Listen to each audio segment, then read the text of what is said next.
We are living in a computer-programmed reality, and the only clue we have to it is when some variable is changed and some alteration in our reality occurs. We would have the overwhelming impression that we were reliving the present, déjà vu, perhaps in precisely the same way, hearing the same words, saying the same words.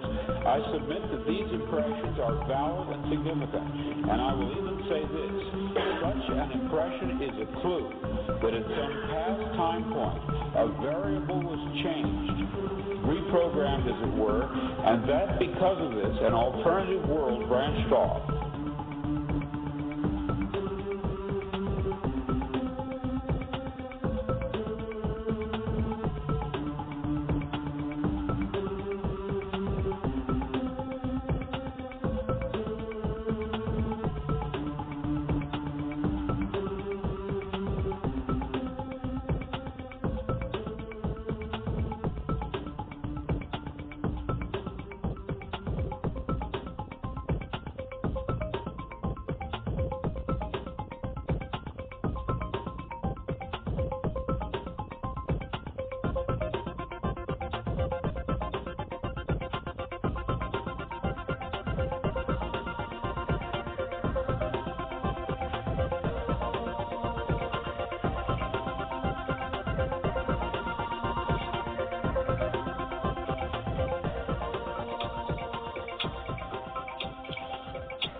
Good afternoon to all of you sleepless wonders out there in America and across the face of the planet. This is Robert Phoenix, and you are now dialed into the Friday FARcast. And today I will have as my guest the lovely and talented and smart Jamie Hanshaw. She's going to be bringing and dishing conspiracy dirt, which somehow at times sort of dovetails with the realm of celebrity. We're going to have her on here in just a few moments in time, and we're going to open up the proverbial Pandora's box, as it were, looking at current events and seeing what the hell is up on this planet. So we're going to bring Jamie on in a second, and just want to clear up some house business here. If you're here listening to or looking for E. Michael Jones, he will not be here today on the radio. He had to go to Europe, and we hope to get him back on the 7th or after the 7th of September. And we'll talk about culture wars and what's happening with cities and consciousness and diversification and all the things that go along with remapping the social and neural network grid of the planet by redistricting the entire species, as it were. So we'll get into that hopefully down the road with E. Michael Jones. A little bit of other sort of housekeeping stuff. I have a new piece, a very small article over on about.com. A good friend of the show, Molly Hall. She does their astrology curation, and she asked me to write about Uranus and Aries. So if you want to, you can go over there and check that out. It's nothing huge. It's about 3 to 4 paragraphs. You might like it. And then lastly, I'm going to hopefully be coming back onto the air via radio and video. I'm actually in discussion with a company right now that might be willing to take a gamble on me, do some very interesting astrology stuff. And it'll definitely be a little more in the mainstream tip as I venture into the belly of the beast. And if that actually occurs, I'll have more on that later, and we'll share details as they arise. So there you go. There's our housekeeping for the day. Again, you're now listening to the Friday FARcast. I'm Robert Phoenix, and we are living in really insane times. I mean, just step back, just for a minute. Let's do a checklist. I like to do the checklists. Right now, if you just sort of gazed around the planet, we have Russian tanks crossing the border in Ukraine because apparently There was a missile that landed just on the other side of the border the other day, and I think Putin has had just about enough, so he's pushing some chips onto the table, or he's moving pawns onto the global chessboard. Maybe tanks aren't pawns, maybe they're rooks or knights, but they're moving. So the global chessboard now has pieces that are being moved around. Meanwhile, in the United States, Barack Obama is acting more and more like a dictator. I hate to say it, but it's true. He's decided that he's just going to go into Syria and bomb or missile or shell or whatever they're going to do, key sites that are theoretically being held down by ISIS slash ISIL. And it seems to be a rather convenient way to go in and start bombing Syria. Now, if you have followed any of the alternative or underground current about ISIS, you'll know that this is yet another fabrication, that these guys are going to be Al-Qaeda on steroids. And of course, just recently we witnessed the potato peeler beheading of an American, James Casey, over there in Afghanistan, Iraq. I don't, maybe it's a studio. I think if you watch the movie Argo, I think you might get some more insight into how some of the stuff goes down. But so we have that. We have that whole crazy kind of ISIS trope meme going on. And we'll talk about that with Jamie and how it relates to, of course, the Ice Bucket Challenge. We've got that. We've got the Ice Bucket Challenge. We have Joan Rivers going in for a minor throat procedure and now being in a medically induced coma. She went in for a laparoscopy, just a basic kind of look-see down into the throat. She has a heart attack, and now she's in a medically induced coma. We're going to play some audio from Joan Rivers that surfaced about a month ago. You're probably familiar with it. If you're not, you're going to hear it. And it's pretty interesting in terms of what's happening with Joan, the Queen of Gab. And now she's in a altered state, and perhaps a permanently altered state. We've got that going on. We've got the Ice Bucket Challenge going on. There's just insanity. We've got the VMAs where they're dancing on top of a 666 dais and getting deeper and deeper and more brazen with their desire to externalize the hierarchy.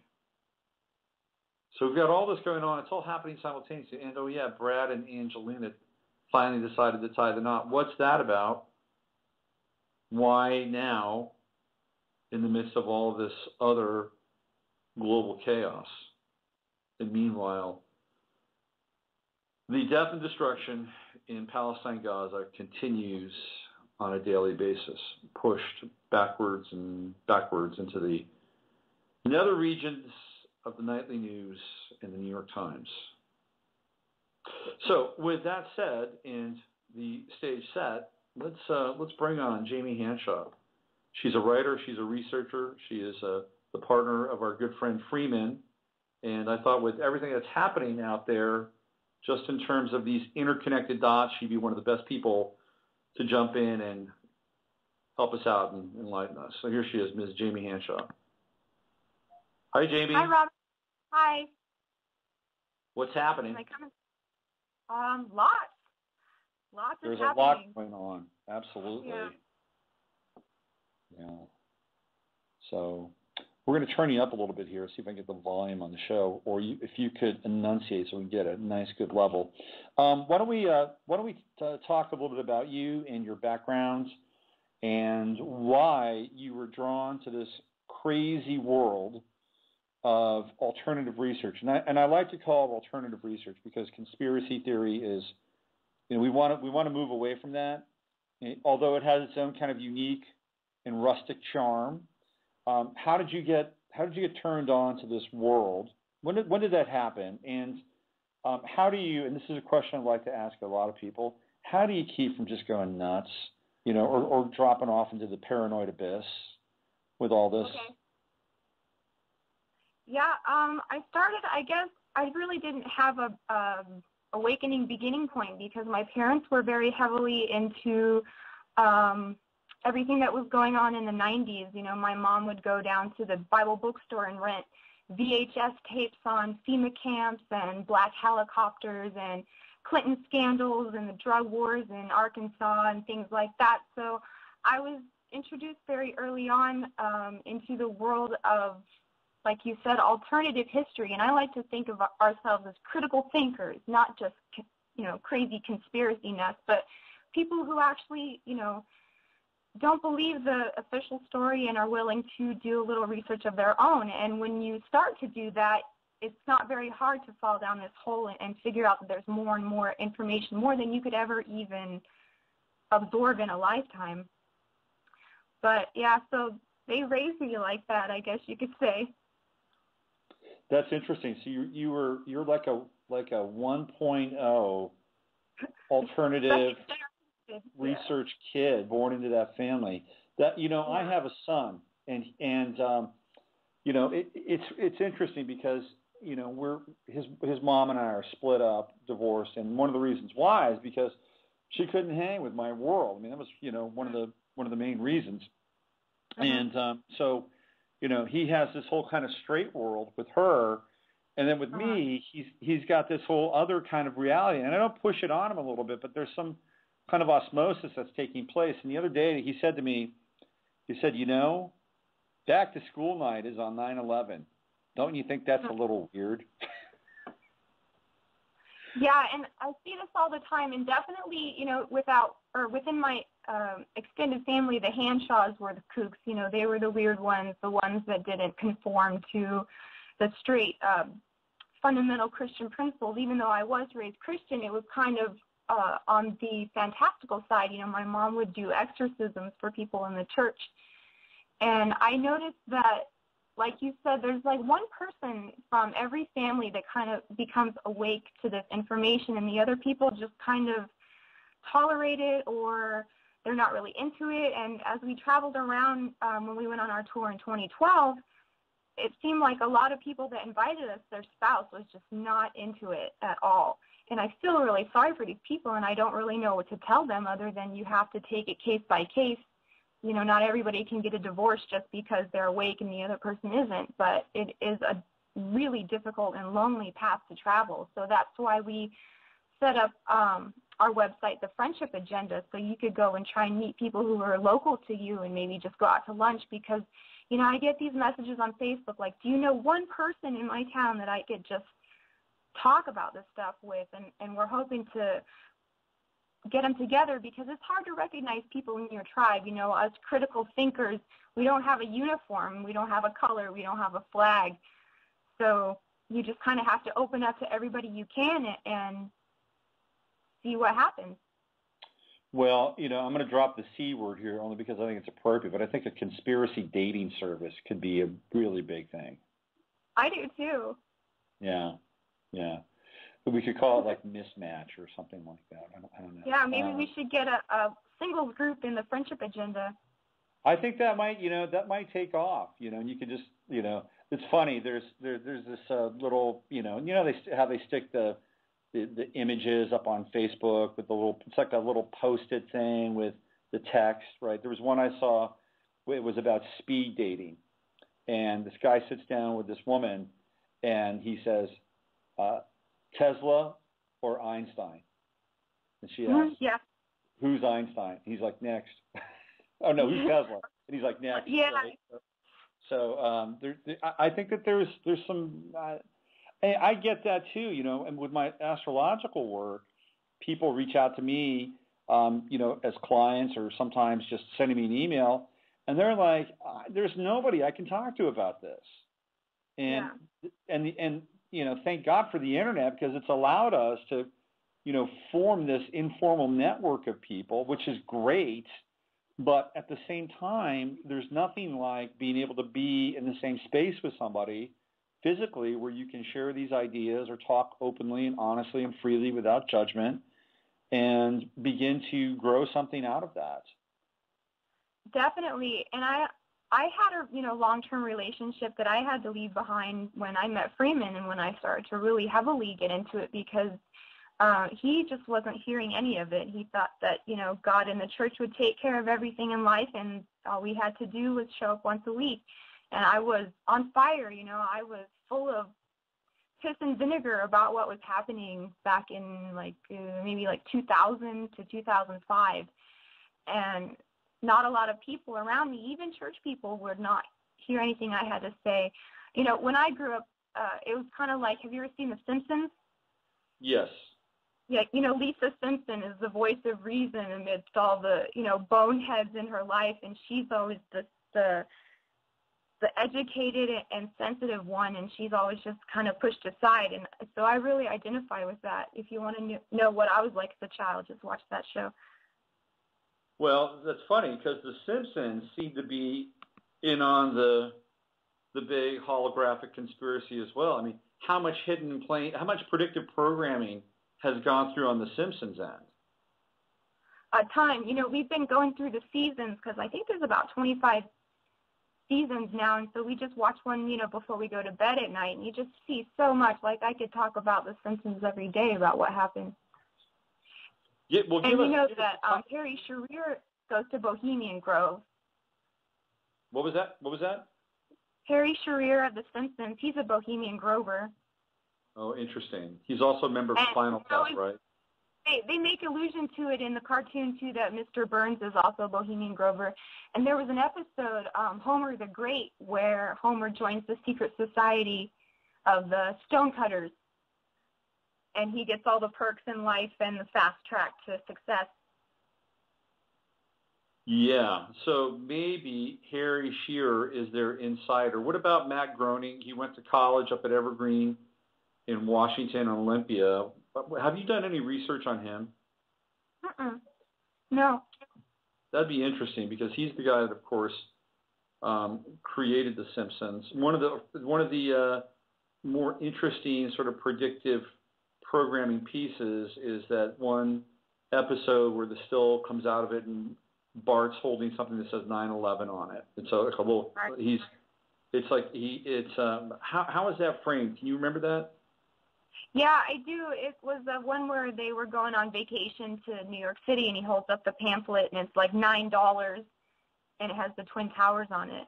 That's right, and the Twin Towers. And that was, of course, pre-Twin Tower stuff, really freaky.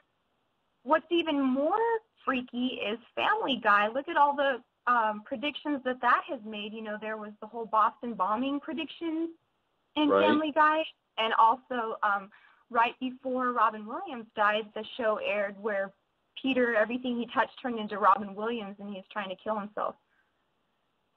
So that's a Seth MacFarlane production. Yeah. And then we have Matt Groening. Both of those shows, by the way, originate on Fox. Right. Which there may be a connecting theme with Fox as the network and Rupert Murdoch. Well, Fox numerically in English gematria equals 666 because F is the 6th letter, O is the 16th letter, and X is the 24th letter. So if you know how to reduce your gematria, then you get 666 right out of Fox. Interesting. And of course, Fox is also the name of Morgan Freeman's character in Batman. And his first name is Lucius, right? Lucius Fox, which is, of course, Lucifer. And he's the foxy one. He's the one that's going to create the Dark Knight or help create the Dark Knight. Interesting stuff.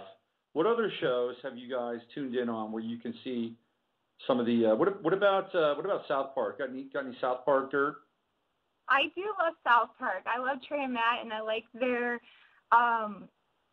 views on the world. It's funny because when they started, it was pretty much garbage, fart jokes, poop jokes, But their first episode was actually about aliens coming out of Cartman's butt, wasn't it? Yep. But I think as they progressed, they got a lot more mature, and we even have some insider information to say that there was a writer on the South Park crew who was a Freeman fan, and so then you come out with shows about, like, Cthulhu, when they did that 3-part series on Cthulhu, where he comes out of the BP oil spill, And if you go to Anton LaVey's Satanic Ritual book, he says that the perfect place to summon up Cthulhu would be on an offshore oil drilling rig. Interesting. Wow. So you and Freeman are kind of influencing the mainstream through the side door, as it were. I hope so. We tried to send Trey and Matt our box set of DVDs, but they got returned by their producers. So, have you heard this theory that Trey Stone and Matt Parker are the two guys that lit up Columbine? Have you heard this theory? No, but I know that they're from that area. They are from that area, and Ed Chiarini, who does the sort of the doubles and the crisis actor stuff, I don't agree with everything that Ed has come out with, but every now and then he hits on something really interesting, and he made a connection between the two kids that did Columbine and Stone and Parker, and said they're the same kids. And then he did some forensics, some digital forensics, and some of that stuff is really hard to determine online. But I thought that the idea was interesting because they actually did go to Columbine, and they were there right around the same time. And there's a lot of questions about Columbine that have never been fully answered on many, many levels. So I just thought I'd throw that out there and see what you knew about that. Talk about a little bit, before we get into current events here, talk a little about weird stuff, and where are you with weird stuff, and why people should be interested about weird stuff. Okay, my book is called Weird Stuff, Operation Culture Creation, and I wrote this as a tool to share with your friends because, like as we were saying, it's so hard to introduce these topics, and there's so many gateways that you could use to get your foot in the door and start them thinking critically like us. And so I made it very easy to digest, lots of color pictures, so you can, if you don't feel like telling the entire story, you can put this book in someone's hand and say, here, read this chapter on trauma-based mind control. And within 20, 30 minutes, they'll have the whole gist of it, whether they believe it or not, the seed is planted. So I kind of go all over the place in the book. I talk about magic. I talk about sorcery. Talk about Slack magic, which is my own system of magic that is non-ritualistic based. And so we've got 2 parts out. Now the second one's out, and that one focuses more, like we flesh out what I call princess warrior programming, how they are trying to turn all the little girls into narcissistic princesses in this chapter called Crazy Bitch. And I really try and prove that this is a psychological disorder called narcissism, which is just growing by leaps and bounds with the younger population, especially girls. Interesting. So it's a combination of the whole princess archetype and meme mixed with this kind of, hey, I'm a badass, let me go shoot my flaming arrows into the President Snow's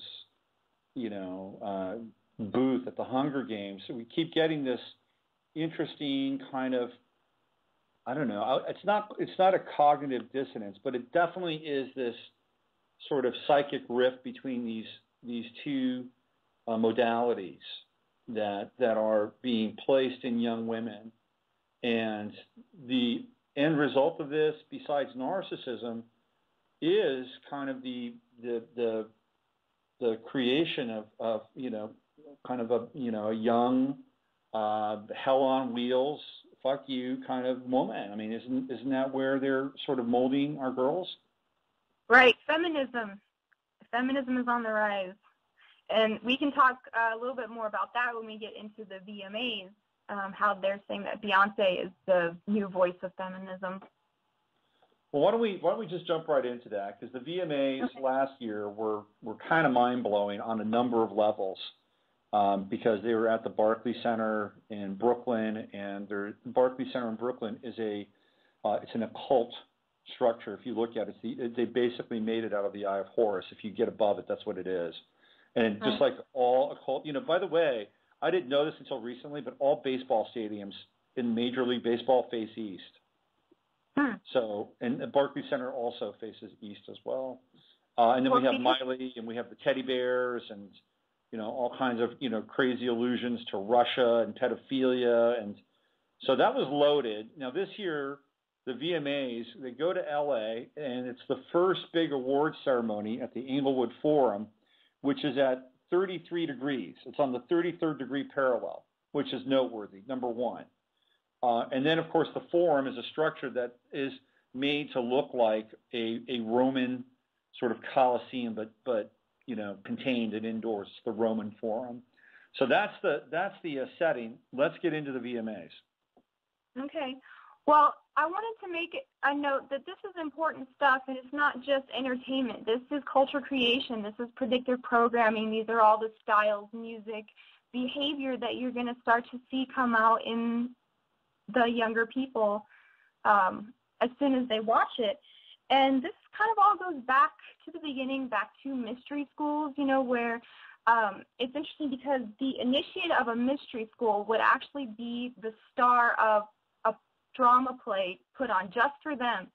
And what they would do would be revealing secrets that they kept hidden, like the motions of the planets, the beginnings of creation, things like that. So this is really the first time that you're starting to see scripted dramas, but they were only done for one person in private, and they would take on the form of the god, whichever mystery cult they were joining, they would be that god for the day. And so this type of things was only for the higher class. It was only for the people in the know and the people with connections, like we have Freemasonry today. And so they would come out and they would set the standard for the people to follow, because everyone is looking up to the more successful people. And now you have, this drama implants ideas in the people, and the onlookers emulate what they see. And so you've got old ladies now twerking. Like you said last year, the VMAs, it was all about Miley and twerking. Mm-hmm. And I can't tell you how many embarrassing videos, I've seen of people trying to twerk. Even poor, what's her name, Helen Mirren, the very demure, respected actress, goes on TV and tries to twerk, and I'm like, oh my God. Yeah, not a good look for Dame Helen, who, by the way, I think is inside on the game as well. I don't think anybody who gets to play the queen gets there without some deeper connections, let's put it that way. So you're right, it's not a good look for her.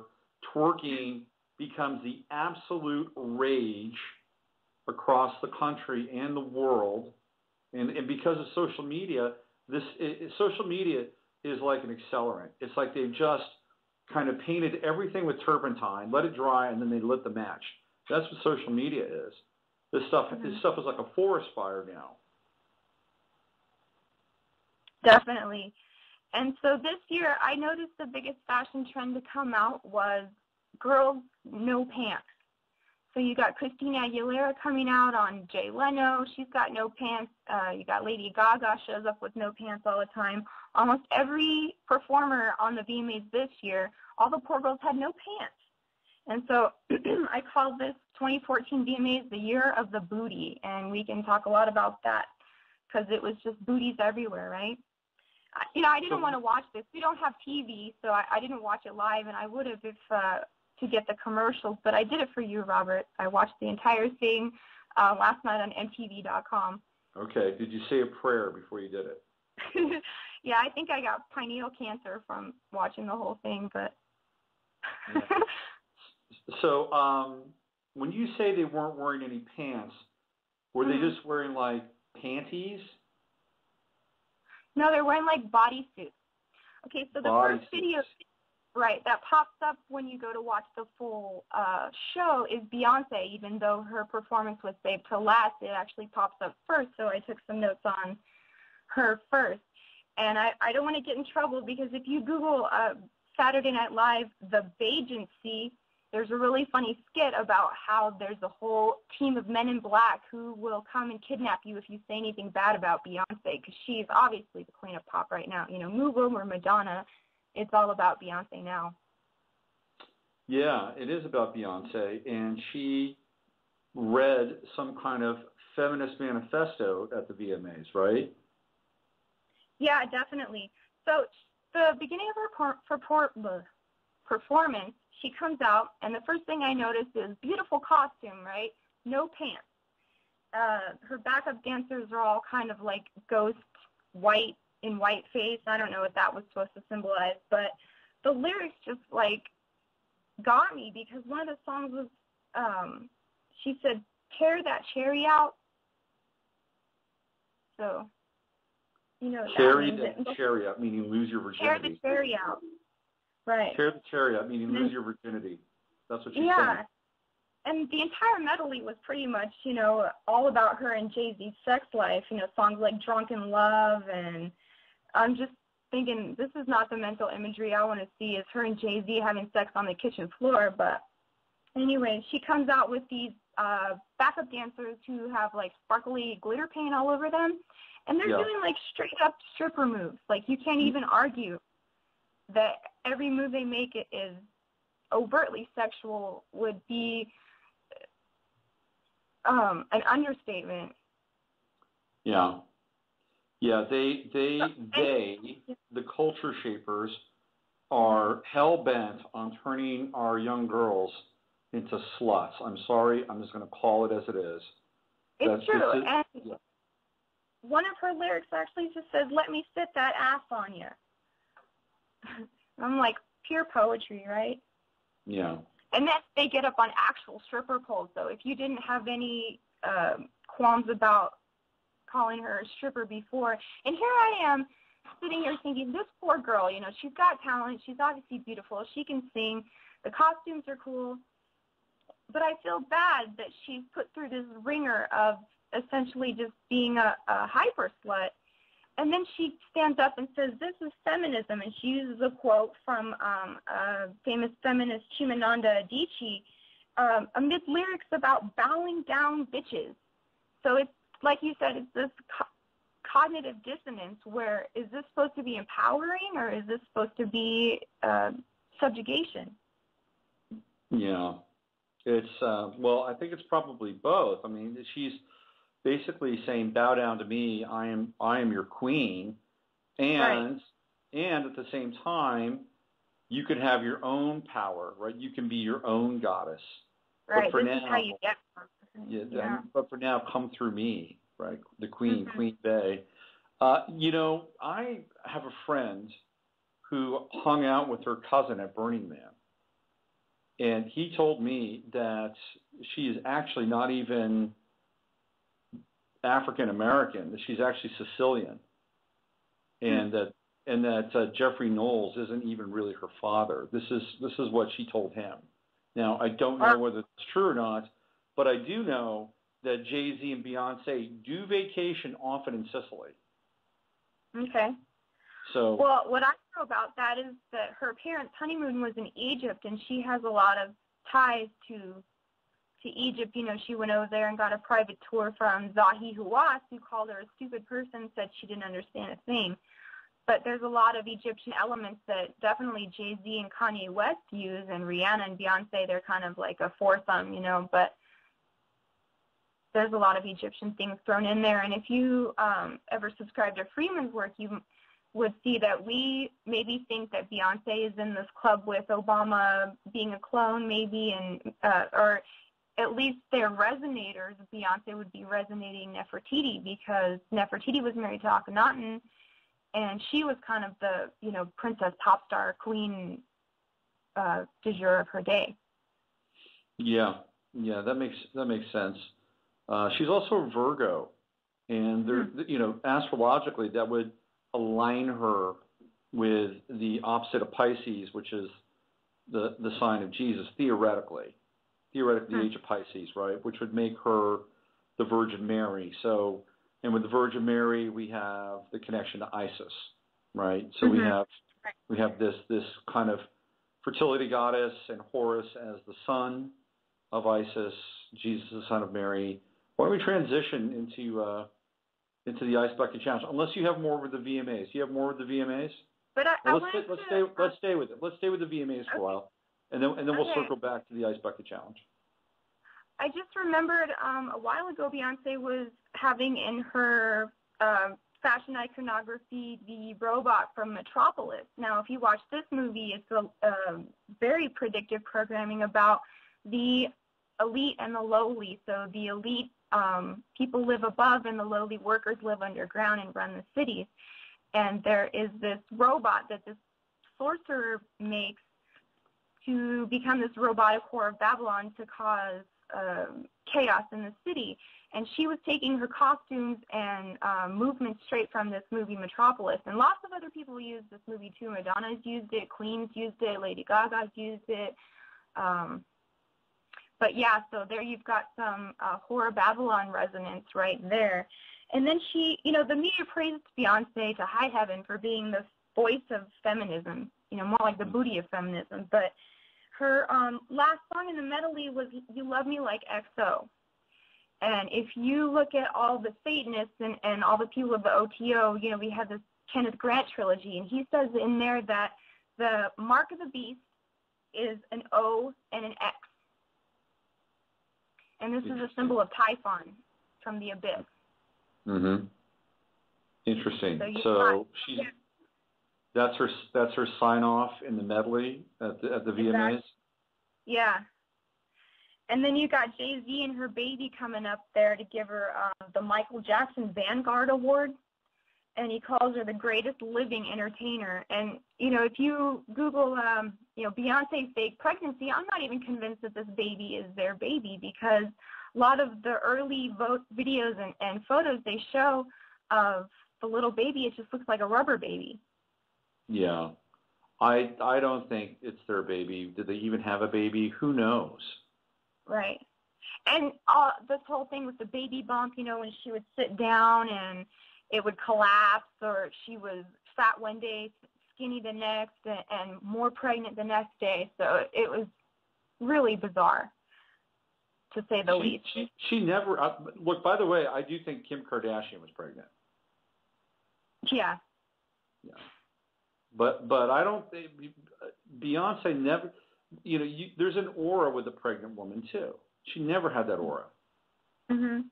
And she never gained any weight anywhere other than her belly, and they can make these prosthetics look really, really real. Even someone sitting next to you wouldn't know that this is Hollywood makeup.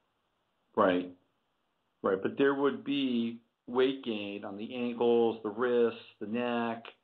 I mean, this is, her breasts would have become considerably larger during that time. And not that I was ogling Beyonce's breasts, but I never really saw much of a difference in much of her anatomy during that time. Right. Okay, so she's got the manifesto. Go ahead. So I guess maybe the first performance of the night, if you've watched it in order, would be Ariana Grande singing Break Free. So if you go and watch the music video for this song, it says this is one step ahead of present-day reality. And she, in the course of the video, she is attempting to free some people from cages, her backup dancers from cages who are guarded by reptile aliens and robots. She goes on to kill the dark wizard and steals his tree of life and uses it to go into hyperdrive on her party spaceship. So this is the video that they're performing live, if you go watch that. We found out about this from our Freemason friend who called us and says, have you seen this? Because one of the insignias that she rips off the bad guys and puts on the ground and steps on it looks a lot like a compass and square. Interesting. And surprise, surprise, she had no pants. Right. But her were really fabulous, I must say. I would wear those. And then, Nicki Minaj comes out as the second part to sing Anaconda. And so here's the girl who showed up, maybe it was last year or the year before. She showed up to the award show with a Catholic priest, and in her performance, she was levitated like from The Exorcist. And so Nicki Minaj says that she has multiple personalities. She says that she has a twin brother, Roman, who lives inside her. She has Roman's mother who lives inside her. I think another one I can't remember, but she has at least 4 different personas that she says live in her. And so she's singing Anaconda, and all the backup dancers are dressed up like snakes. And I wanted to make this point that, the reptilian and the high esoteric teaching in the mystery schools, if it's not Gnostic, it's always been the symbol of the opposite of the good nature within each individual. Right. So she simulates sex with her reptilian dancers, and over again it says, look at her butt, look at her butt. It's just playing like nonstop. And, it is a thing to behold, but I don't think this is for mass consumption. You used to have to go to a private club down some stairs behind a curtain to see this kind of thing. But now 5-year-olds can get it whenever they want and emulate it too. Right. There used to be a code of conduct with commercials, with television in general. They used to have censors. They don't really have that anymore. That's pretty much gone out the window. Although I think there's probably some censorship, like for instance, if you wanted to really get into something alternative in terms of the research side of things, and you wanted to say, hey, well, I don't really believe there was such thing as a Holocaust, or if there was, I don't think it happened the way it happened. Now that would be censored. But right. a lot of the material now is just completely salacious, and it's degrading, and it's meant to turn your boys and girls inside out, especially they get them when you're young, and then in adolescence when the hormones kick in and the body is in a state of temporal flux or chaos. That's when they really insert the programs. That's when they really go after their attention. And so again, what they're trying to do with young women is to turn them into filthy little sluts. And our young men, they're trying to turn them into, I hate to say this, but they're trying to turn our young men into, gay men, gay young men. It's like a loaded war, but it's true. The images of young men in our society, they're all subservient to women, number one. If you look at the Hunger Games and you look at Divergent, two of the more popular films based on teen novels, it's always the feminine hero, and the young man is subservient to her, right? He's always playing second fiddle. And that is actually the healthiest it gets in some ways, right? Right. That's the healthiest it gets. It goes down from there. So, and it used to be when I was young, you had to stay up late and look at blurry static just to even try and see a hint of a boob or an ass or anything like that. But now you can get it anywhere. And I'm not even that old, and I'm scandalized by what I see on TV. And I'm not even prudish either. I love performance art, and I'm not even, Puritan about it. But this is over the top. Yeah, so at the end of Nikki and Ariana Grande's performance, they get this other girl, Jessie J, and she has no pants, but at least her frock covers her crotch a little bit. And then there was something going on with Nikki's dress. She was holding it together. I don't know if it was a wardrobe malfunction or if it was meant to be that way, but it looked like if she let go, it would pop wide open. She's really small. She's about 5 feet tall, right? Sure. Yeah, she's really curvy. She's got the body for it, definitely, but this should be for 21 and older. Yeah. She, by the way, comes from a very abusive background, and I think she's from Trinidad. And there's a very, her background story, abusive father, burned down their house, just crazy upbringing, talk that she, is part of this whole Royal Arch X thing along with Rihanna, turned out for young sex trade.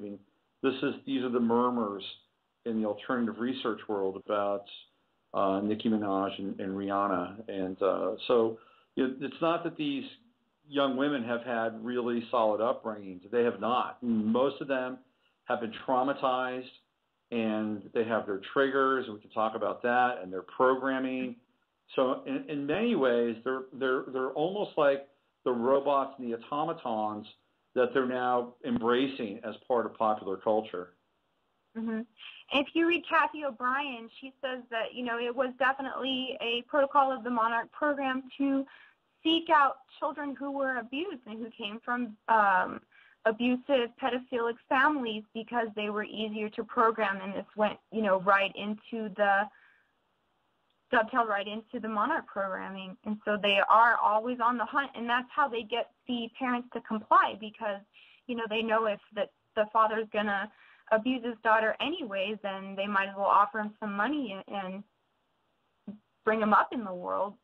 For may as well make it a family business, right? I mean, that's the whole idea around it, yeah. Yeah, so then you got, what was the next one? Iggy Azalea singing a song called Black Widow, all about spiders. And I noticed that a lot of the backup dancers have masks on their face, and even Beyonce used these type of facial bondage-looking costumes on their dancers, very slave-like. Very S&M. Yeah. Right. The S&M thing is it's again, Gaga has been at the kind of the forefront of introducing S&M into popular culture. Yeah. And even Britney and Rihanna, I think, have a song called S&M together, where they're chained together. I mean, you can make an entire living about decoding the Monarch program once you know all the colors. Look at Vigilant Citizen. I mean, all his work is primarily just showing you how many times and, every aspect of the Monarch programming they use in popular culture. Yeah, it's very pervasive.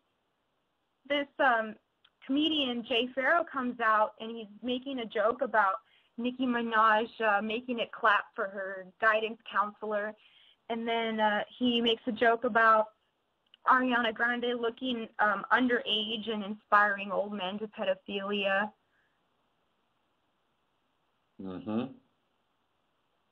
Yeah. So then the next video from there I watched was Taylor Swift singing "Shake It Off," and one of the lyrics right when she starts was "Got nothing in my brain." So that's totally a Monarch trigger right there. Yeah. But at least her costume had a bottom. But the weirdest thing I thought about this performance was that there was a giant 1989 lit up on the stage where she got up and danced on it, and she was supposed to jump off it, but she said, "No, I'm too scared," and then she goes around and mumbles something about people getting bit by snakes. Did you catch that? Interesting. Taylor Swift, by the way, has been held up as sort of the virginal outpost of popular music, right? It's like all these other girls, young women, are scandalous, and they're singing about their booty and getting it. Meanwhile, there's Taylor Swift over there, and mothers will actually sort of move their kids, their girls, over into the Taylor Swift camp because they think that they're getting a wholesome, virtuous model for their young girls to kind of emulate and listen to. And she's part of the game as well, Monarch programming as well, butterflies everywhere. It's a really interesting kind of bait and switch that they do with Taylor Swift. Well, this makes me think of what they did in the early Hollywood days with Walt Disney, because when Hollywood started, nobody was on board. They all knew that this was smut. This was, they called it, the Babylon of America, and it was really scandalizing the entire country, so that the B'nai B'rith had to get together and pick someone who was their champion of wholesome family values, and they chose Walt Disney. So that's why you have him skyrocket into the mainstream as the one thing, that families could hold on to, that they could go see together, that wasn't all full of sex and violence and all the bad stuff. But then when you look at that, it's just as bad, if not worse, because the underbelly of it is all Monarch programming, and they do rituals at Disneyland, and they use their films straight up for Monarch programming. I mean, they worked hand in hand right after World War II. The military pretty much took over Disney Studios and dictated everything from there. Have you seen The Butterfly Effect? Yes. Talk about Monarch programming.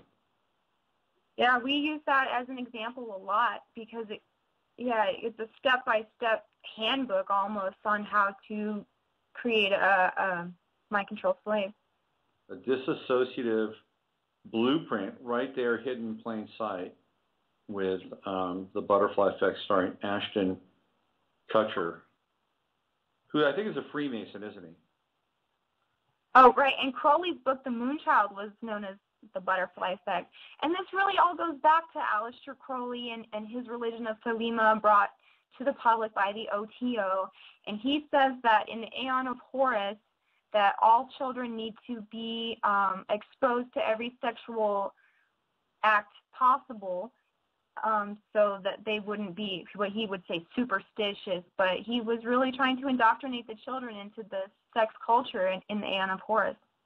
Mm-hmm. Yeah, and if you've ever read Childhood's End by Arthur C. Clarke, that's another kind of model of that. And, where the reptilians take over, right? Reptilian gods, reptilian aliens come to Earth, and they take over, the children of the planet. That's what they do, Childhood's End, and the children of the planet wind up absolutely destroying the Earth, psychically destroying the Earth. It's an interesting book, and Jay Widener's talked quite a bit about Arthur C. Clarke and his relationship with Stanley Kubrick, and what Kubrick was able to. What's that? They're Fabians, right? Yeah, and he has some interesting things to say about Arthur C. Clarke's sexual predilections, let's put it that way.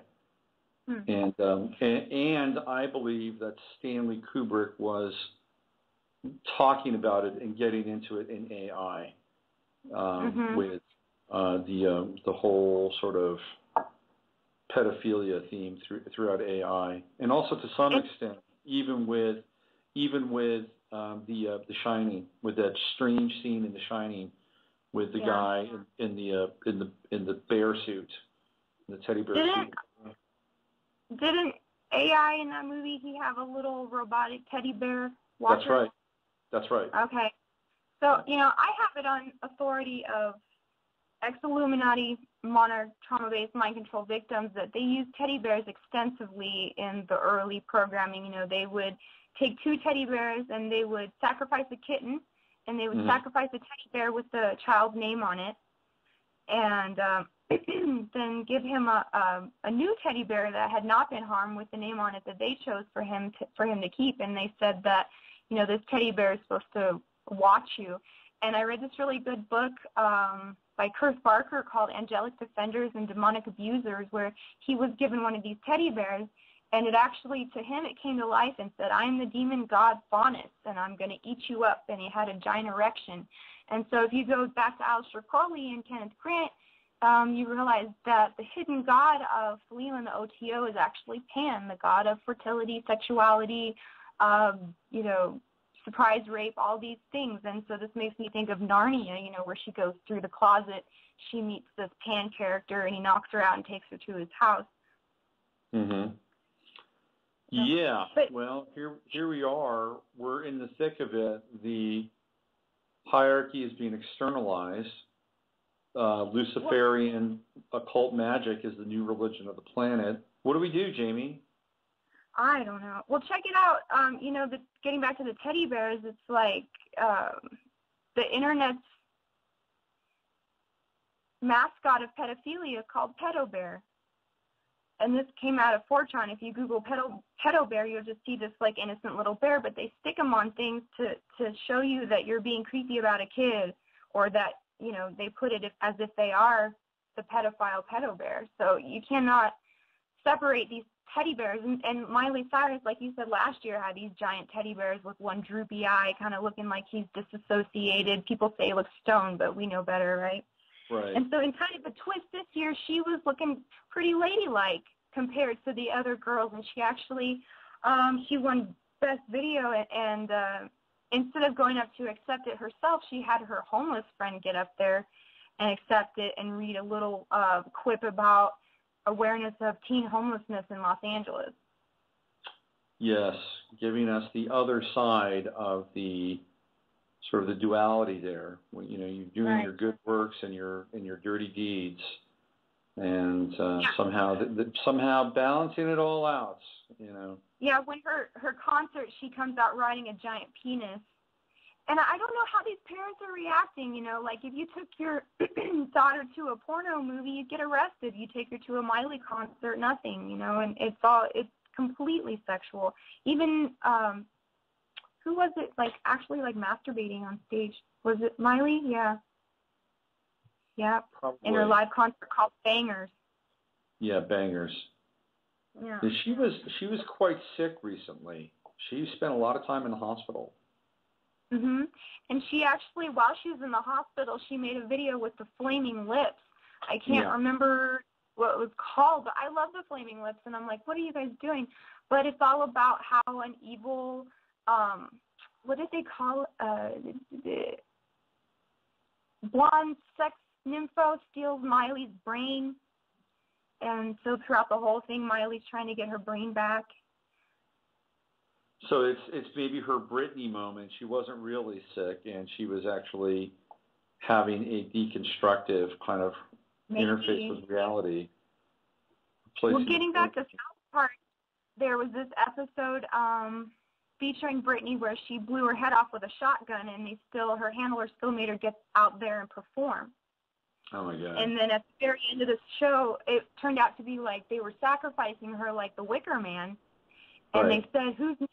And they show a picture of Miley Cyrus. Now, this was years and years ago, but they predicted that Miley would be the next Britney. Interesting. Well, it's certainly, aren't they both Sagittarians? I think they're both Sagittarians, if I'm not mistaken. I don't know. Yeah, I think they're both Sagittarius, which is, I think, mildly interesting. Britney Spears of Destiny. That's what I used to call her. What's happening with our boy Wayne Coyne from the Flaming Lips? Is he just having a midlife crisis, or is his programming breaking down? What the hell is going on with that guy? I don't know. I feel like it. I mean, they have such beautiful music. The Flaming Lips are one of my favorite. And it's almost like their albums are totally different based on what's going on, because you listen to, like, the Soft Bulletin or Yoshimi Battles the Pink Robots, and it's just lovely, lovely music and poetry. And then a lot of their stuff is really avant-garde noise and weird sounds and dissonance, and so it's almost like two different groups. Yeah, that's been part of their MO. I met Wayne one time. In fact, I met three of the original members back in the day when I was a journalist, and I was at the Fillmore in San Francisco, and they were on tour. It was the Soft Bulletin tour, actually. And so I was doing journalism, and I sat down with them, and I interviewed them the day of their show. And Wayne was interesting. He was very ambitious. That would be the word that I would use about him, was ambitious, I could tell. And the other guys were pretty cool. Steven was, kind of laid back and, extremely mellow. And the other guy, the bass player, had a bit of a sarcastic edge to him. But Wayne definitely had a kind of an agenda. He's a Capricorn, so that would make sense. What else? Anything else around the VMAs you want to share? No, it ended, like I said, with Beyonce and Jay-Z winning the, Michael Jackson Vanguard Award. And in one of her songs, she sings this song called Pretty Hurts.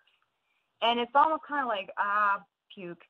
You're saying that you don't like being attractive and it's a burden and all this stuff. And then this made me think, remember when hip-hop girls were cool and wore clothes and said things that were socially, applicable? And you remember TLC? Yeah, absolutely. So they have a song called Unpretty, which came out a long, long time ago. And I looked it up again because Beyonce's song reminded me of that. And the two is just night and day. This high spiritual concept that TLC was bringing to the public was not good for the industry. And so I think that actually maybe Lisa Left Eye was, an Illuminati sacrifice to kind of quell TLC and bring in Destiny's Child, where Beyonce comes from. Interesting. That makes a lot of sense. Of course, we're talking about Lisa One Eye Lopes, who, was sport in the eye of Horus before it became fashionable in a lot of ways. And we're talking with Jamie Hanshaw. She is the creator of two books called Weird Stuff. Her and Freeman Fly run FreemanTV and do a lot of great work along these lines. Why don't we do this, Jamie? Let me play a little bit of music, and we'll let people go to the bathroom, get something to drink. We'll come back, and we'll drop into the next level here. We'll talk about the Ice Bucket Challenge and maybe Brad and Angelina's wedding and the disturbing story of Joan Rivers going into a medically induced coma for things she might have said. So we're listening to Jamie Hanshaw, and what do we want to hear right now? How about something really quick? Just want to get into this. Here is Toy Matinee, last playing out. We're seeing 5 minutes and 11 seconds. You're listening to the Friday FARcast. I'm Robert Phoenix.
That was Toy Matinee, Last Play Now.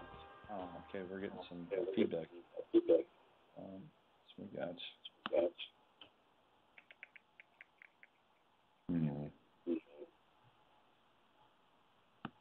Unusual. So I'm hearing myself in echo mode, which means that maybe somewhere I have a browser open. Let me do this. Let me play some music while I figure this out. Get through this little technical. Let's go. This is going to bless. Oh, here we are. We're back. Okay, it's over. Good. No more echo. Can you hear me okay, Jamie? Yep. Okay.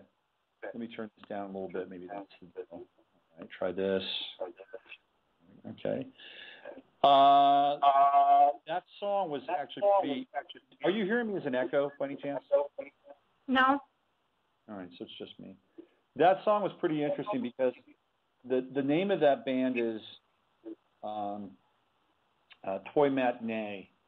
And the guy that fronted that band, his name was Kevin Gilbert. And he had spent a lot of time with Sheryl Crow in Los Angeles before Sheryl Crow became Sheryl Crow. She was part of this thing called the Thursday Night Supper Club. There was a bunch of musicians from L.A. that would get together and they would jam, and they'd create ideas, and they'd write songs. And he became her boyfriend. And a lot of the songs from her first record were pretty much written by Kevin. And she went on to be a big star. He had this one record that he put out, which is kind of a minor pop masterpiece from the 80s. And then he theoretically kills himself by dying from auto asphyxiation, which, if you look at some of these other strange deaths, Michael Hutchence, auto asphyxiation, David Carradine, auto asphyxiation, Robin Williams, rumored to be auto asphyxiation. Here are four guys that are theoretically trying to bring themselves to a greater, sense of pleasure and orgasm by literally hanging themselves during the act. And then officially it becomes a hanging. But if you look at each one of those guys, they have something very strange going on in their lives. Michael Hutchence, of course, was dealing with Bob Geldof and the whole thing with Paula Yates and their kids, and Bob Geldof had said that he was going to kill Michael Hutchence. He sent that, I think, in a letter or an email to Michael Hutchence. David Carradine, apparently he was going to come out and blow the lid on the quote-unquote Illuminati, and of course he succumbs to the very same thing. Robin Williams, the Fisher King, who knows what was going on with him. And then Kevin Gilbert, who, collaborated with Sheryl Crow pretty much and got no credit, and then he kind of goes out the same way. Have you guys looked into this? Have you, Freeman, looked into this autoerotic asphyxiation sort of phenomenon with these people? Well, the strangest thing about Robin Williams' death was that he was in a movie a little while ago, maybe 2009, and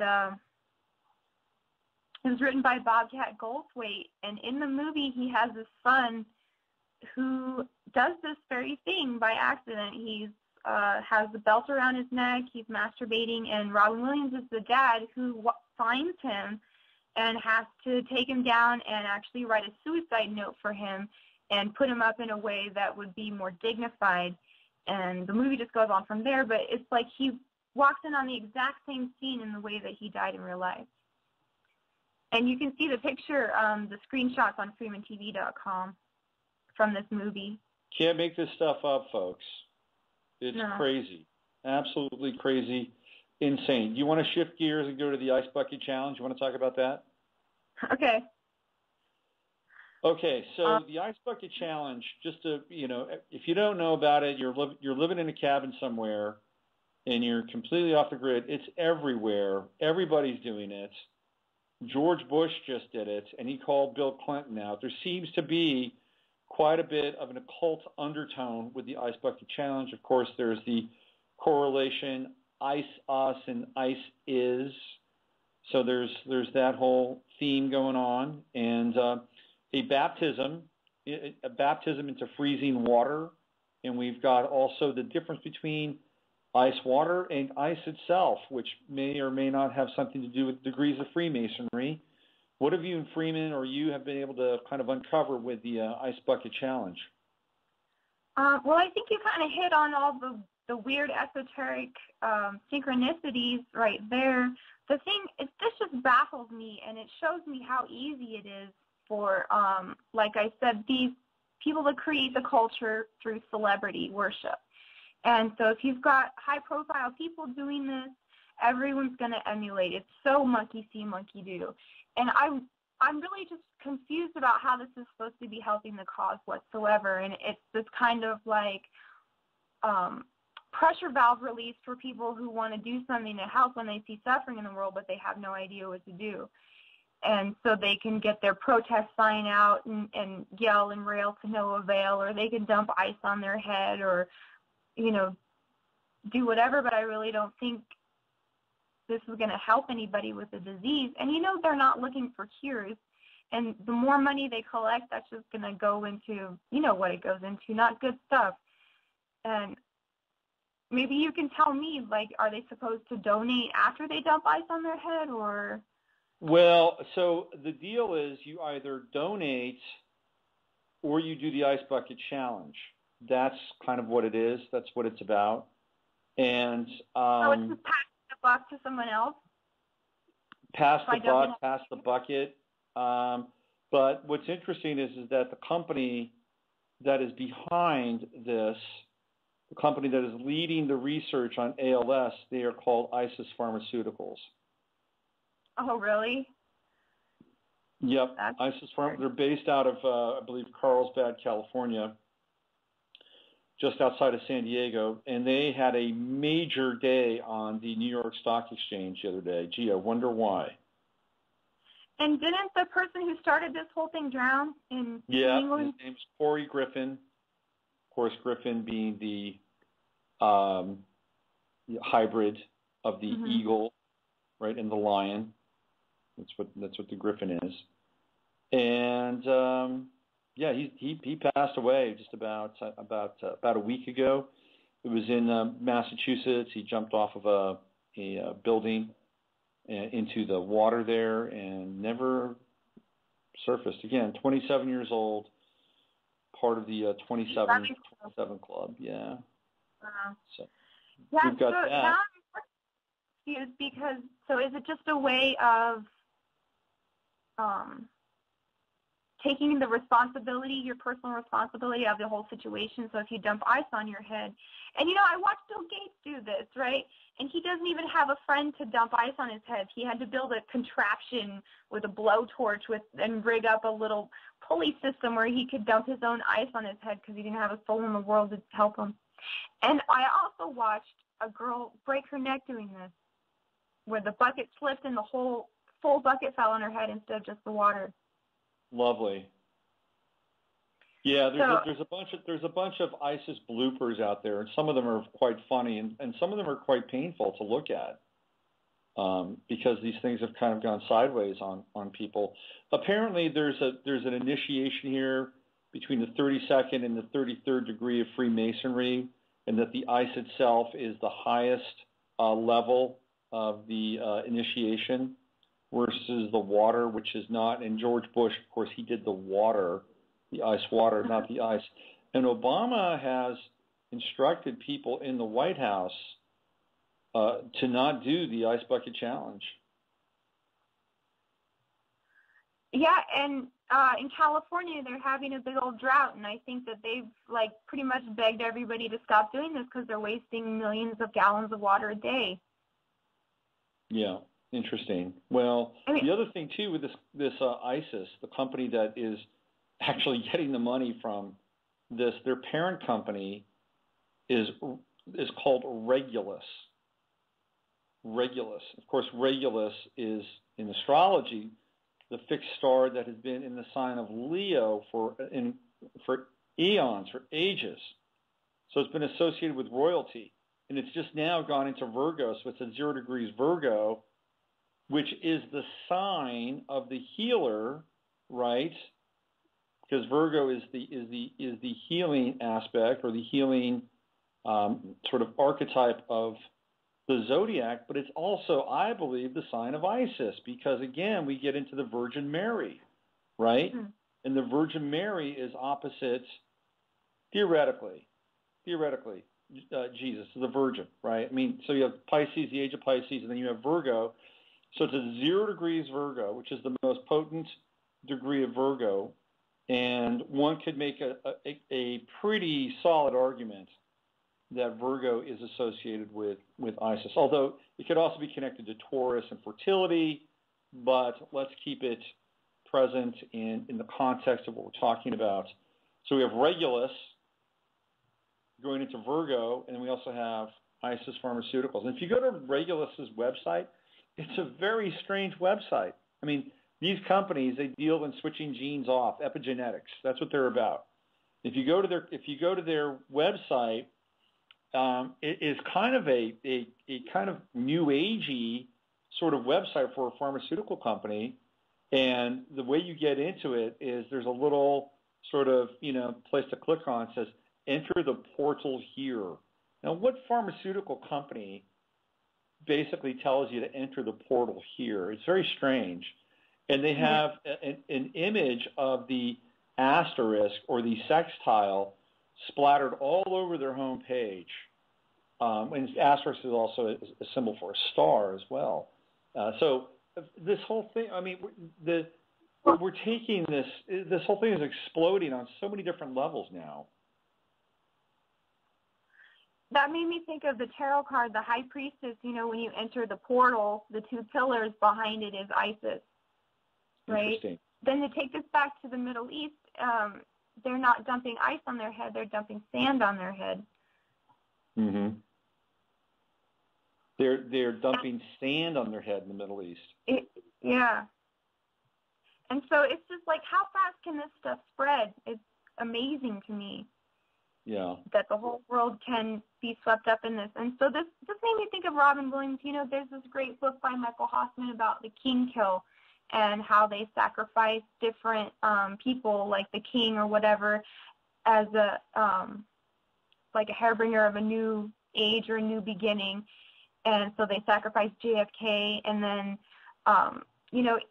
maybe Robin Williams was sort of the clown sacrifice, and then we get into this trauma of dumping ice on your head. I'm sure that, I've heard victims of monarch mind control saying that they were forced to take ice baths. Mm-hmm. That's right. They do take ice baths because apparently it opens some kind of weird psychic function in the brain, right? Mm-hmm. It's a shock for sure. And if you watch the Ice Bucket Fails, you'll see how traumatic this is. So how many people have, had this fright from ice being dumped on them? I saw this poor lady, they threw it right in her face before she was even ready, and she choked on it. Yeah. Crazy stuff. And meanwhile, ISIS is doing their thing. Have you seen this? Now the new thing is to have these American guys pop up as members of ISIS. And they've had two recently. One was Caucasian, the other is African American. And the African American's name, it's like, you got to be kidding me. His name was Douglas MacArthur McCain. I mean, who comes up with this stuff? Yeah. Well, you see it's all agent provocateurs. When anything goes wrong at a protest or at a public event, it's never somebody that everybody knows. It's always a masked man who's no one ever met before, who's instigating the violence, who's doing, the extreme activities that they bring out the police and quell the whole crowd because these agent provocateurs started the whole thing. And then they say they have to militarize the police. I mean, just look at all the crazy tanks and weapons that the police force is getting. I mean, there's something to talk about, too. While everyone's dumping ice on their head, the cops are killing everybody. And dogs, too. Well, and the strange thing, now we're talking about Ferguson. We're jumping around a little bit, but the strange thing about Ferguson is that there were agents provocateurs, if we're going to keep it in that narrative, they were all over the place in Ferguson on both sides. You know, have you seen the video of the Oath Keeper guy who is talking about what's going to happen and, you know, what's going to take place and the role he's going to play, and then he shows up in Ferguson, and he's one of the brown shirts in Ferguson. They're all wearing brown shirts, by the way, in Ferguson. The people that are trying to, they're not even cops. I don't know what they are, but this is the same guy, and he's the guy that threatens Don Lemon, who is obviously in on the game. He's working for CNN. Everything is staged for your consumption. And so he comes off as being this brown-shirted Nazi. Don Lemon happens to be black, and he makes this casual remark that they might be killed. And it's completely staged. Everything's staged, and you see where the guy comes from. He's a total plant. So you have those guys on that side, and then there was another guy who was from the Ferguson community who basically said that, you know, Eric Holder was bussing people in to be a part of the protests. So now you have these, you know, it's a totally, you know, simulated situation. Well, that makes me think of the crisis actors for the ISIS beheading when they were interviewing his quote-unquote family, and the picture falls off the wall and nobody reacts. You know, it looks like it's just someone's living room set was thrown together that day, and they didn't nail the picture up very well. And it just, the non-reaction was really telling. If that was my house, I would turn around and see what happened.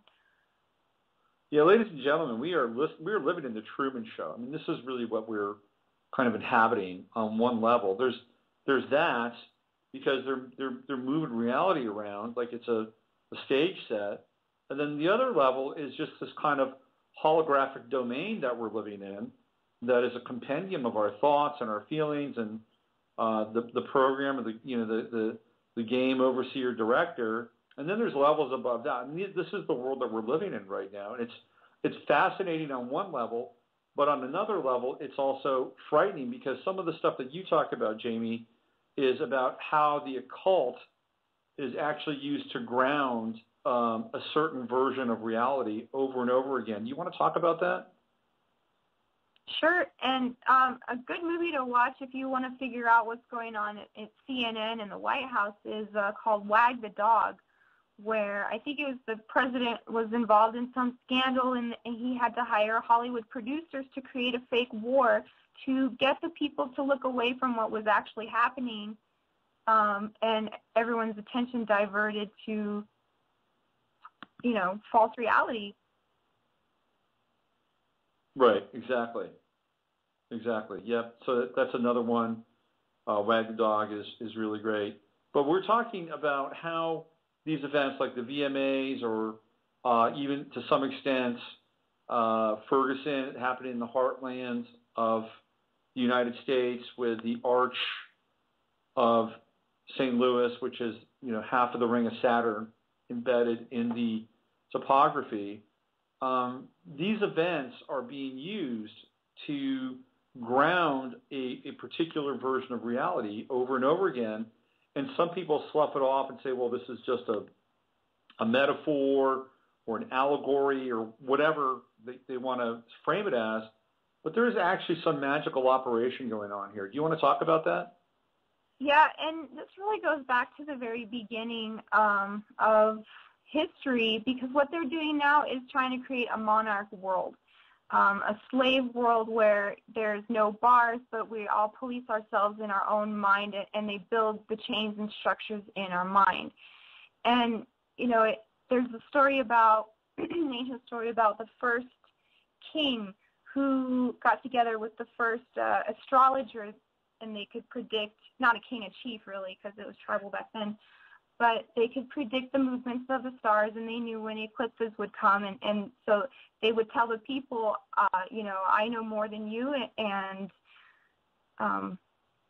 I can tell the future, so you better bow down. And sure enough, the eclipse would happen, and the people would believe, because back then it was, you know, very superstition-based. We didn't have the critical scientific thinking we have now. And so then this goes to, kingships of Egypt and predatory nature, where they worship the lion because he was the top of the food chain. And this is kind of the beginning of the tenets of Satanism, where, the seventh satanic statement is we're all animals, and so you better be the highest animal on the food chain.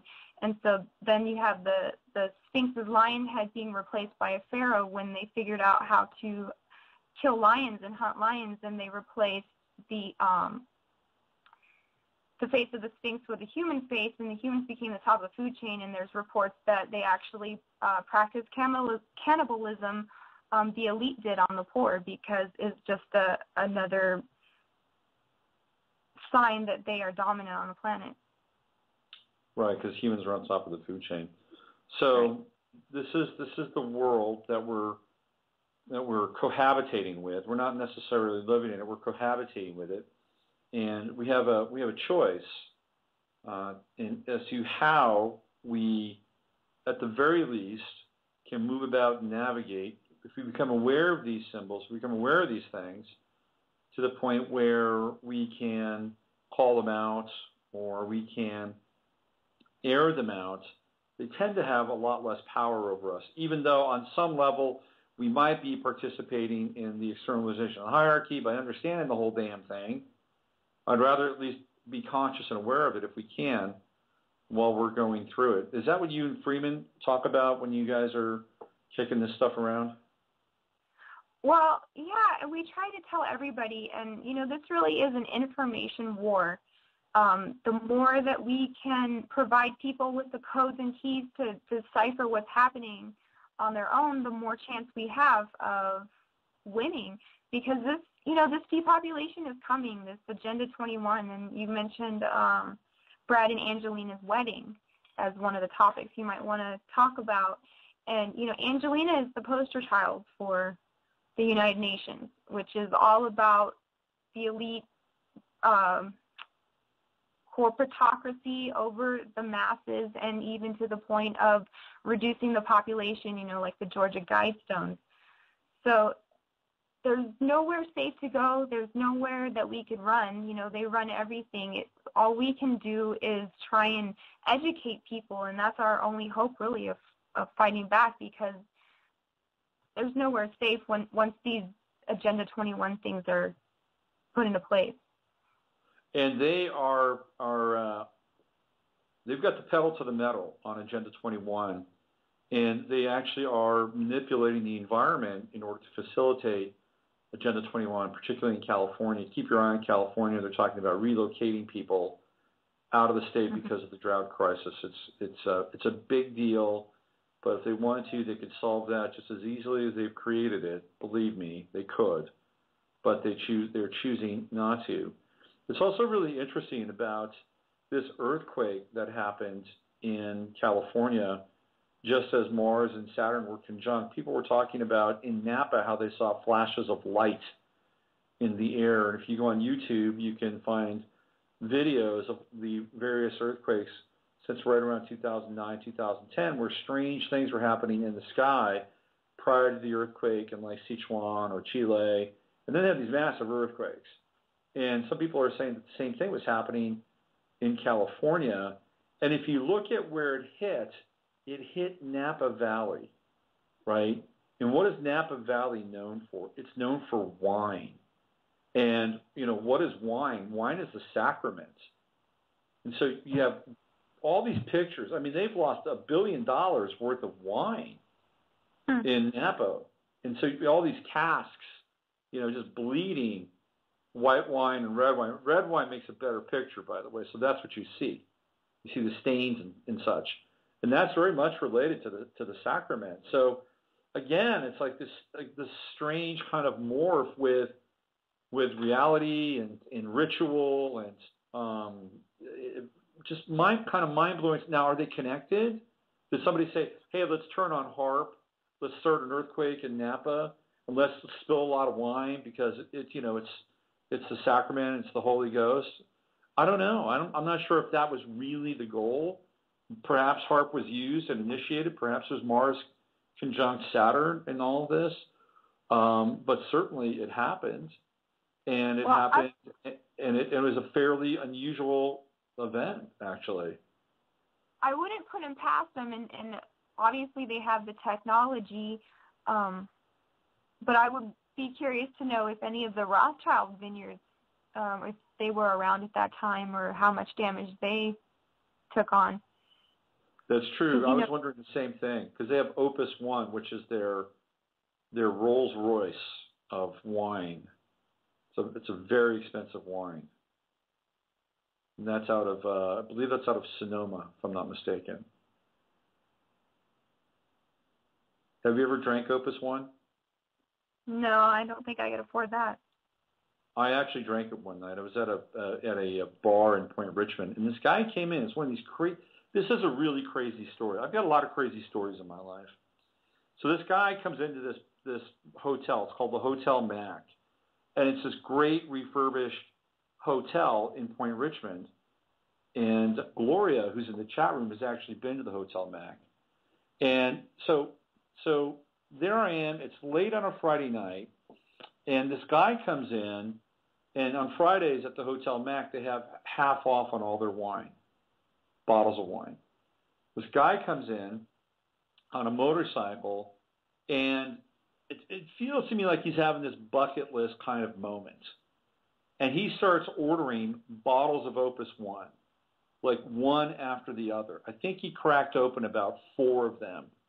And by the end of the night, or 4 or 5, by the end of the night, I've had essentially like a full glass of this Opus One, just by the rounds of the wine getting passed around. It was very Dionysian. And there was this guy there who was part of this whole experience, this Irish guy. And he was very friendly and open, and, had been living there in the Point for quite a while. And I'd actually saw him the next day because, we were all a little hungover. And there was a carnival, in the town. And I saw him the next day, and we talked and we chatted and we laughed about the night. And I think it might have been about 2 weeks later, that same Irish guy hanged himself. It was a really strange thing, that we had this whole night with this Opus One, and then 2 weeks later, that guy is dead. I mean, I'm not putting in an Opus One, but it was just a very strange occurrence, and it was a little unsettling. How was it? It was great wine. Are you kidding me? It's fantastic. The Rothschilds know how to make a pretty good wine. Have you? So, Brad and Angie's wedding. Did you get any sort of hit on it? Any kind of information on it that we should be aware of or want to pay attention to? Well, they got married in a vineyard in Nice. That's right. It's their vineyard. France. And their chapel in their vineyard. Yeah, Brad's kind of a boring character as far as this whole conspiracy goes. I don't really get a lot from him as far as, I know he's super connected, AA list, and I wonder what's going on more behind the scenes, but his movies aren't very telling. They're usually more like war movies, very glorifying to World War II, obviously. He's a Nazi killer for sure. But Angelina's more I think the power in this power couple as far as witchiness and clout, because she was Hollywood royalty. She's the daughter of John Voight, so that just puts her, 3 red flags for Monarch programming right there. And then if you go look at her database of her movies, I think Pseudo Occult Media has a really good one about how she's hit every mark as far as, sex slave, cyborg, crazy. She played in Girl Interrupted, all the esoteric symbolism in Tomb Raider. Right. But then you get into her unauthorized biographies and stuff. I was reading some experts, and it says that she's a huge homewrecker, and that's how really she got Brad Pitt. And there was one report actually in the New York Daily Times that Angelina gave Brad a vial of powdered bat to ward off accidents when they first met. And this sounds a lot like voodoo to me, which I write about a lot in Operation Culture Creation Part 2. And voodoo spells, when you use bats, you usually have a dark intent, and it's used a lot to break up love affairs. So I wouldn't be surprised, if she put some kind of spell on Brad when he was married to Jennifer Aniston. I have this theory that Brad Pitt has been replaced. Because I don't know, he just does not look like an original version of Brad Pitt. That's just my theory. My pet theory is Brad Pitt has been replaced. If you want to see a really good movie where there's a lot of show and a lot of tell, it's called The Good Shepherd. And it's with Angelina Jolie and Matt Damon. Have you seen this movie? I think it was about the creation of the OSS. That's right. And there's a whole piece in there on Skull and Bones. Right. And how Skull and Bones was the spawning ground for the OSS and now the CIA, because they could all keep a secret. And Angelina Jolie's character in that movie, she goes by her nickname is Clover. That's what they call her. They call her Clover. And I think it's a reference to Clovis and the sort of the French bloodline royalty that she comes from. That's from her mother's side. So there's a lot of really interesting pieces inside the Good Shepherd. I highly recommend people check that out. What about let me play this clip by Joan Rivers. I grabbed this. We've only got about 20 minutes left. So this was Joan Rivers a couple of weeks ago. I'm going to play the clip. Most of you heard it, but in case you haven't, let me set it for you. She's walking down the streets of New York. She's just performed a marriage ceremony for two gay men. She's obviously tired. She's walking to her apartment, her senior home, or I don't know where she's going. But she gets harangued and caught on video by a cameraman and a reporter, and he asked her some very interesting questions, and this is how it goes. Mr. Rivers, how are you? You made a ton of news officiating the wedding in New York yesterday. Is this like a new cottage career move for you? I'm so excited. Okay. And I should do very well because I don't show. And do you think that the country will see the United States will see the first gay president or the first woman we president? already have it with Obama, so let's just calm down. Got it. You know Michelle is a trans. I'm sorry, she's a what? A transgender. We all know. Oh my gosh. It's okay. She does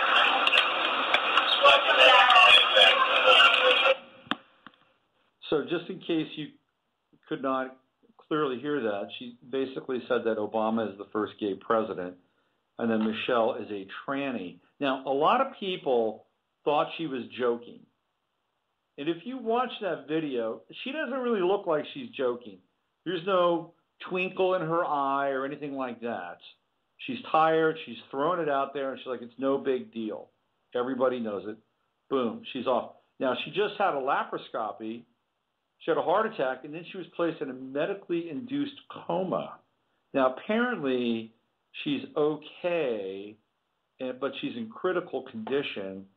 Do you have any take on this, Jamie? Well, to say Obama's gay, I mean, there's a lot.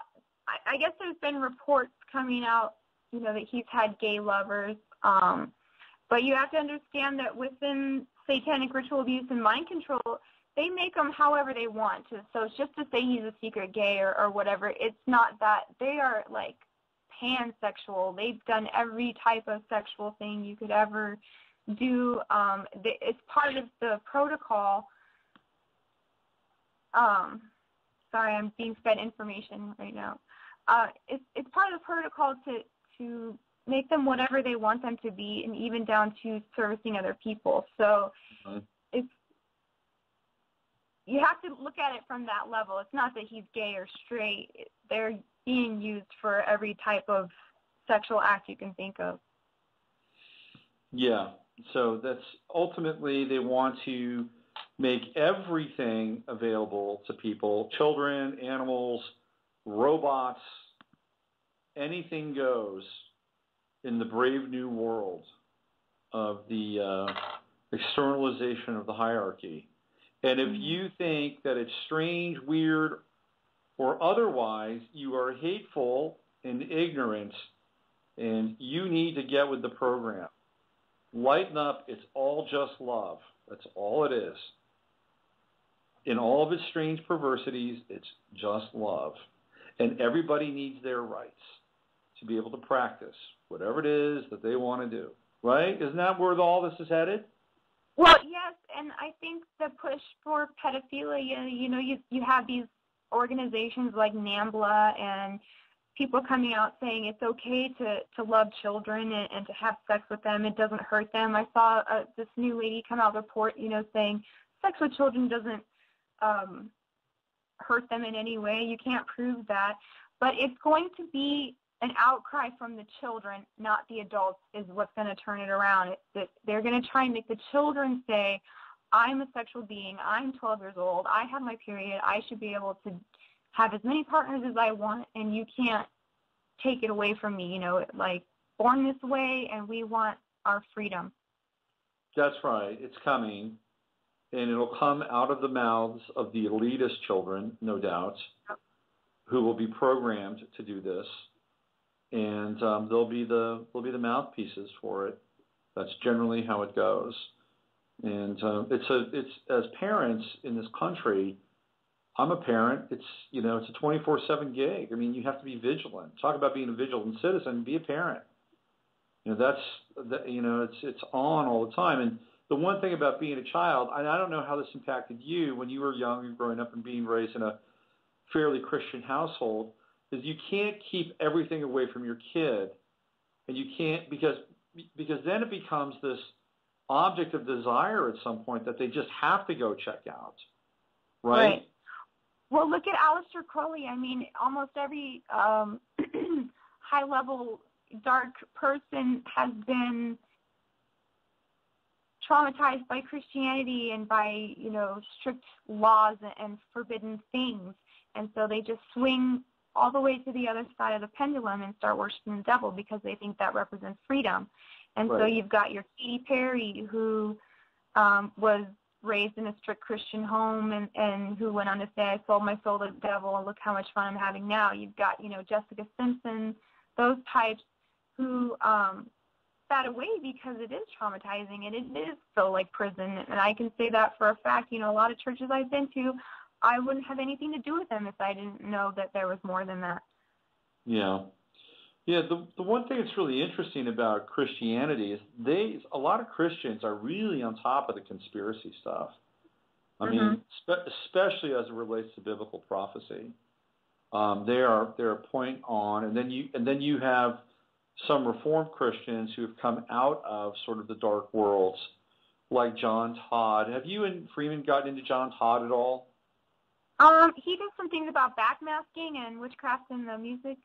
Yeah, he was a guy that he came out around the 1980s, and he talked about his relationship with the music industry and how it's run by Satan. It's a satanic club. And it's not just the backmasking, but they actually do this sort of supernatural baking of the master where they do incantations and such over the master. So he became a born-again Christian. He comes out, he spills the beans, and then he just disappears again. So if anybody's interested in learning about sort of that angle, John Todd is a pretty interesting guy to run across. How are you and your mother dialoguing around this stuff these days?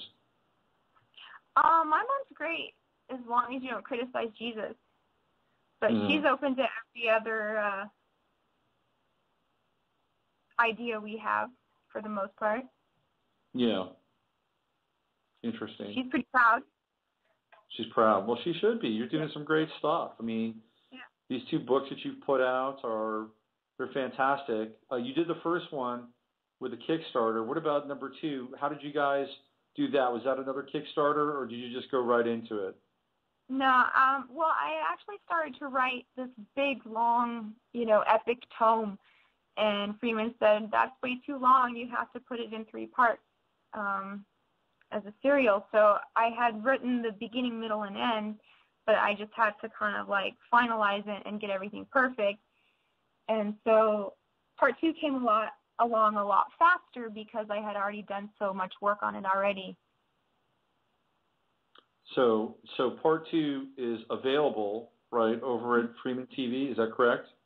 FreemanTV.com, and click the button that says shop. Okay, so there's other stuff over there too. Freeman's got a big, like a USB drive with a bunch of stuff on it. And do you have weird stuff on the USB drive as well, or is that a hardcover sort of print on demand, Amazon, or how's that distributed? Part 1, there's a PDF of it on the flash drive. Okay. But part 2 is only available on print. Print. Okay.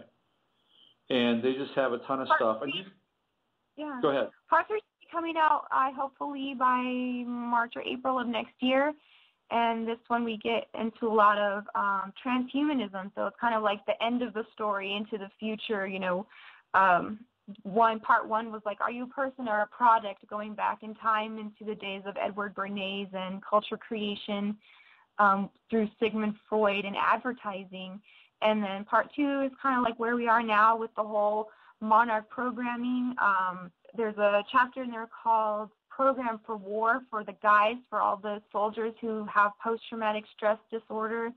And I'm trying to prove that this is not human nature at all. This is them. This is reptilian nature.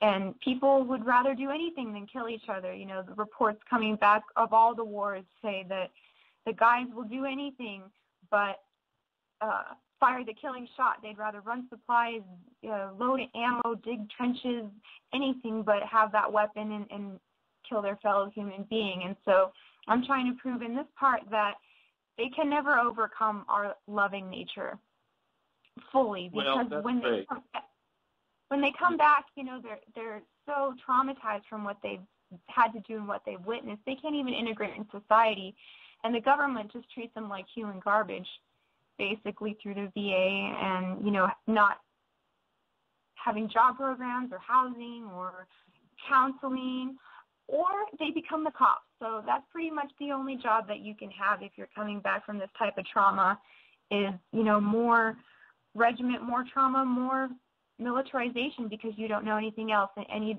people can't even relate to them anymore. So I'm trying to prove that, this is not humanity. This is manipulation.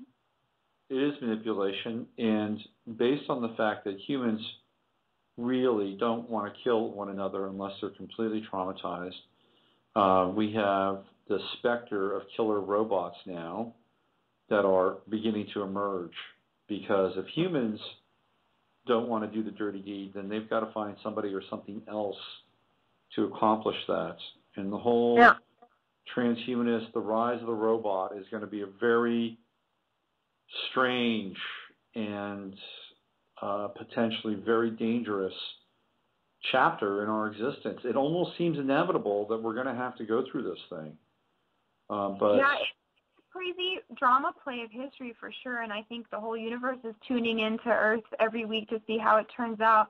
But, this transhumanism stuff, it's futuristic and technological, but it's also occultic, and it's been brought from the ancient times as well with, Set the Dark One overcoming the light of Osiris, and I think that the Temple of Set has a lot to do with the technology that we're seeing, like especially psychotronics, which was used heavily in the Vietnam War by Michael Aquino, who has founded the Temple of Set. He is all about techno warfare.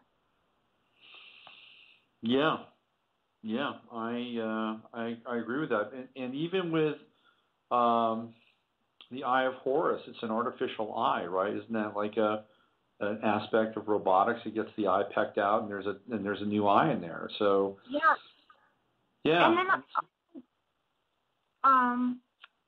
they use this red eye, the Eye of Hal, that red glowing eye. And you see it a lot in other cartoons and things to make reference to this red glowing eye.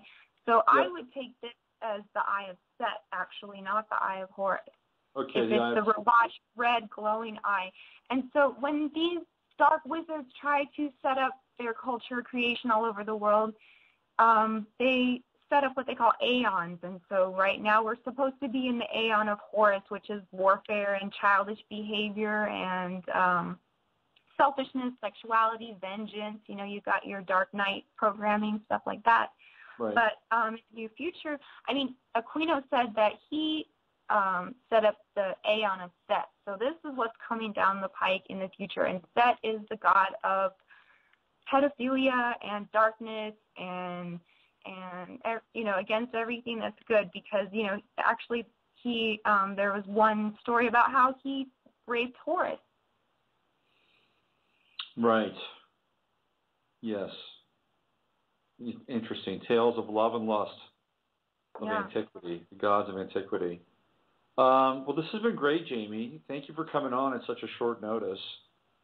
No, thank you for having me. Do you guys have anything cooking in the future that you want to tell people about?